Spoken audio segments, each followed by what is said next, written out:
Entrevista Matutina. Amigos, bienvenidos a Entrevista Matutina por Venevisión. Aquí estamos, como todos los días, comenzando la jornada con los puntos de vista de los protagonistas de la vida nacional. Hoy nos acompaña en el estudio Tomás Socias, analista económico y político. Bienvenido, gracias por acompañarnos. Gracias por estar en tu programa. ¿Cómo percibir e interpretar estos pequeños cambios que se han dado en el gabinete del presidente Nicolás Maduro en 4 carteras?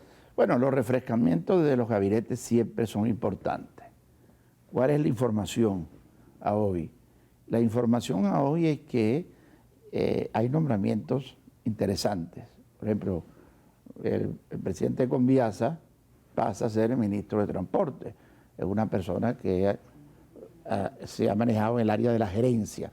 Acuérdate que lo que adolece más el presidente Maduro es de la gerencia, es lo que más necesita en este proyecto o en este proceso de apertura económica. Entonces, los hombres gerentes, los que han puesto a producir sus empresas, las cuales acaba de llevar a la bolsa, en principio 2, pero van a ser más de 20. Entonces, ese nombramiento es importante. Después, Hipólito, que es el ministro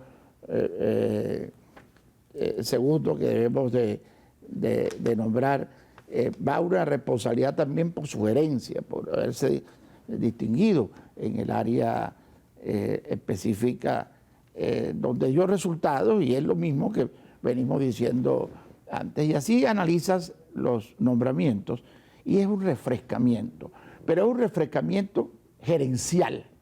Tal vez por primera vez, yo te diría que hay un grupo de gerentes que van a ocupar responsabilidades de ministros que no son ideológicos, y quiero que me entiendas.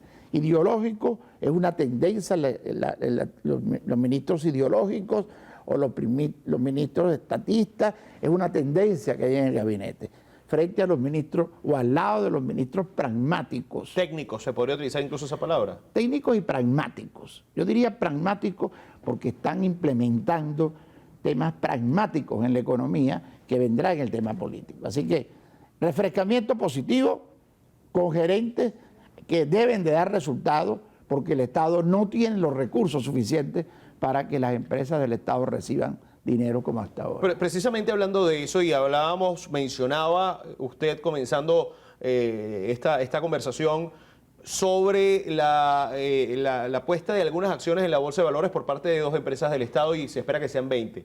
¿Cree usted que esto no sea solamente el 10%? ¿Cree que esto pueda avanzar con el paso del tiempo y termine siendo mayor la participación que se ofrezca a entes privados, a privados, a individuales y otras figuras jurídicas? Indudablemente, el informe mío, informe confidencial, que elaboro periódicamente, asoma 20 empresas que irán a la bolsa, además de las 2 anunciadas.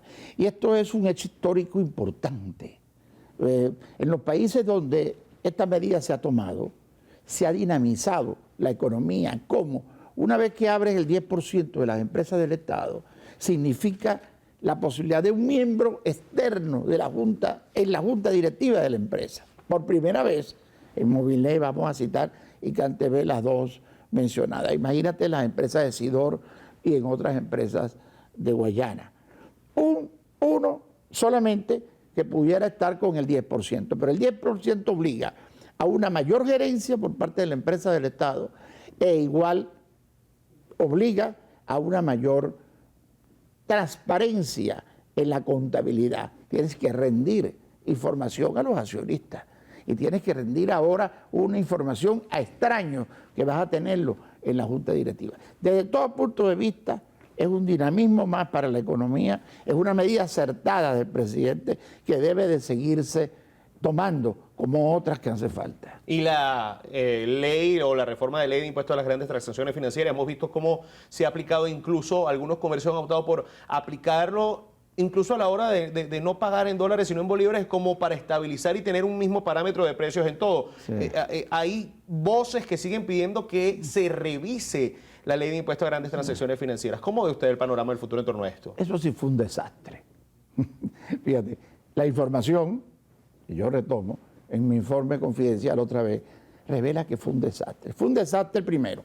No salió del gabinete, los ministros se pusieron, porque estamos en un año de recuperación. El primer semestre todo el mundo hablaba de que el país era diferente, El día anterior reduces el encaje legal y al otro día lanzas una medida desinformado por completo el país de lo que significa, sin las máquinas fiscalizadoras, buscando más recursos que no lo necesitas. El Ejecutivo tiene 50.000 millones de dólares. ¿Cuál era el objetivo para este año? ¿Cuál era el objetivo de tener un poco más de dinero, dejarlo para final de año, cuando la economía esté un poquitico más estabilizada? Y sobre todo, mal implementado.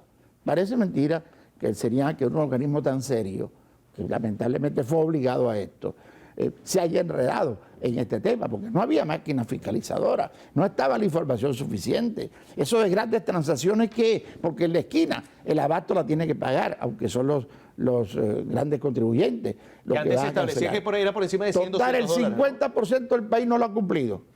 Está empezando a cumplirlo.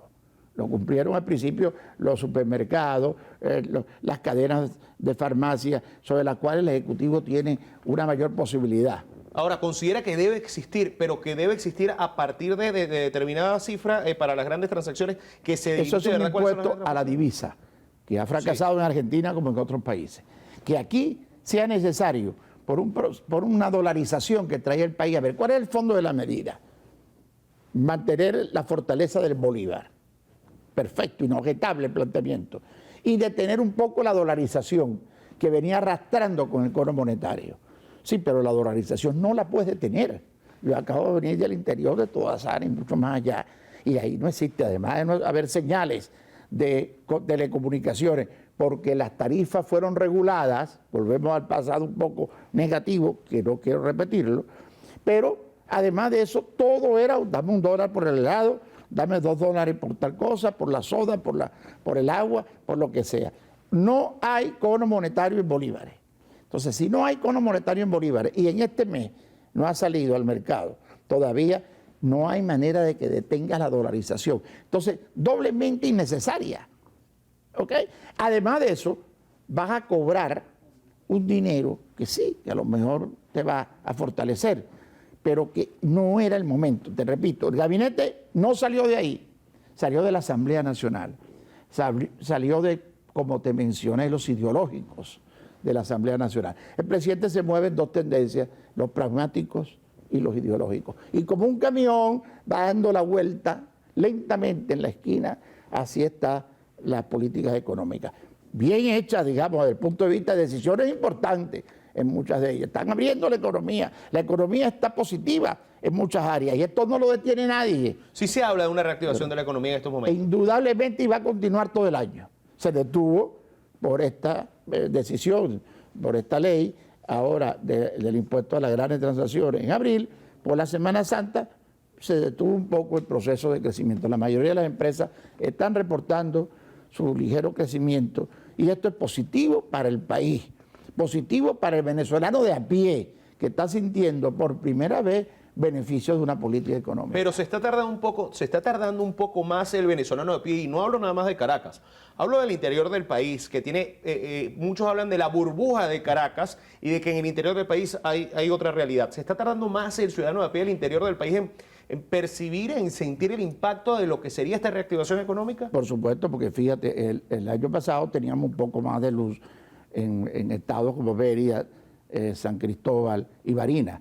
Tenemos un retroceso este año, 5 y 6 horas a veces sin luz, y después 5 horas con luz, y después otra vez vuelves al ciclo de 5 o 6 horas, 8 horas sin luz. Así no hay desarrollo. Entonces, el interior tiene un retroceso muy grande en cuanto al crecimiento. Ha mejorado notablemente por la llegada de más gasolina y algo más de gasoil. Se ve reactivación indudablemente en muchas ciudades, faltan otras. Caracas es donde se nota más como tal, y hace falta pues la mejora de los servicios públicos y la entrega de los servicios públicos. Y te quiero insistir en esto, tú que has hecho varias preguntas en tus programas anteriores, de que se le entrega al sector privado la mayoría de los servicios públicos posibles, no solo los peajes, sino la construcción de la autopista de aquí hasta Valencia, que se puede hacer en un año, un canal adicional.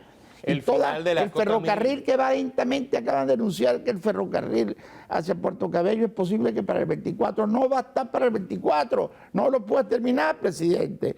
Vamos a dárselo a empresas privadas que quieran, que no va a venir ninguna, sí va a venir si lo hacemos como usted lo está haciendo, poco a poco abriendo la economía y dándole participación a los sectores privados. Muchísimos constructores venezolanos y empresas nacionales con tecnología y con ingeniería venezolana, como las que construyeron el viaducto de La Guaira cuando se cayó, están deseosas que se les den autopistas, distribuidores y vías de penetración que va a generar empleo, pero que además de eso va a quitar el peso del Estado sobre estas obras. A partir de todo esto que hemos mencionado, es difícil decir, hablar o repetir la afirmación que se ha hecho tan común en redes sociales de Venezuela se arregló. Pero es la misma Venezuela hoy que la de 2018. No es la misma Venezuela. Venezuela no se ha arreglado. Venezuela no va a tener arreglo fácil como lo quiere una población desesperada del país. ¿Por qué? Porque esa población está herida, ha traído todas las consecuencias de la pandemia que no podemos olvidar, de políticas de falta de gestión hacia el pasado como tal, de una gerencia del Estado que el ejemplo no parece el correcto, pero es que se entiende mucho cuando lo pongo. Ni que traigas al Papa a dirigir la CanTV, vamos a tener más teléfonos y telecomunicaciones. No hay manera de que traigas al mejor gerente graduado en el MIT o cualquiera de las universidades reconocidas de Inglaterra. No es un problema de gerencia del Estado, es un problema de la falta de gerencia del Estado. Necesita al sector privado para conducir las empresas, que es el que te reporta beneficios y te gerencia adecuadamente, sin menoscabo de la labor que el Estado tiene que cumplir en áreas sociales. Ahí tiene que estar el Estado, en la seguridad, en la educación, en lo que significan los bonos, que ha sido una política importantísima y positiva del Ejecutivo. Pero lo demás, presidente, vamos a dárselo a los sectores privados como usted lo ha empezado a hacer. 20 segundos, hablábamos del tema de las relaciones Te lo Estados digo muy Unidos-Venezuela, de la rápido. relación. Todo esto además ha ayudado a la apertura de Estados Unidos. Esa va a continuar, pero hay un ligero retardo en las conversaciones que empezaron aquí en Caracas. Te lo dejo ahí para la próxima vez. Espero que sea pronto. Gracias por acompañarnos hoy. Hasta luego, con mucho gusto. Estuvo con nosotros Tomás Ocías, analista económico y político, en entrevista matutina por Venevisión. Amigos, gracias por acompañarnos. Continúen con más de nuestras mañanas informativas. Ya viene Noticiero Venevisión. Un fuerte abrazo.